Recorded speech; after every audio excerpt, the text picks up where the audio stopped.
Marine Le Pen préfère le Sud. La présidente du FN a boudé cette année la statue de Jeanne d'Arc de la place des Pyramides à Paris, préférant celle de Cannes.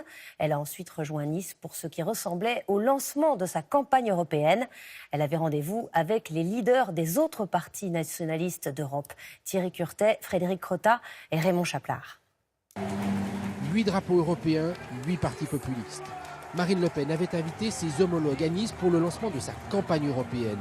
À ses yeux, la donne en Europe est totalement bouleversée désormais, y compris en France. Tous les pays sont en train, les uns après les autres, de pousser au pouvoir des eurosceptiques, des gens qui sont en désaccord avec le fonctionnement de l'Union européenne. Pour les 1500 militants présents, la cause de la montée en puissance des partis populistes en Europe est claire. L'immigration massive, les migrants, voilà, ça c'est une des principales raisons. La solution qu'il préconise l'est aussi. On sortira de Schengen, on maîtrisera nos frontières, on maîtrisera nos lois. Donc l'immigration sera supprimée, zéro. À la tribune, les leaders populistes européens l'ont martelé, ils ne veulent plus de l'intégration européenne. 2019 sera à leurs yeux l'occasion d'un grand virage.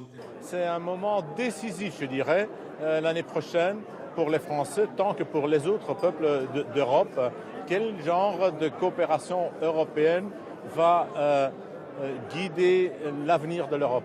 Et lorsqu'elle prend la parole pour conclure, c'est Marine Le Pen qui fixe le cap vers une Europe des nations. Nous pensions que nous ne pourrions changer l'Europe que par la voie de l'Élysée. Une autre voie s'est désormais ouverte. Nous pouvons changer l'Europe de l'Europe. En 2014, le FN avait envoyé 25 députés à Bruxelles. Mais trop seul, il n'avait pas pu peser. Avec les alliances nouées aujourd'hui, il compte bien changer l'équation.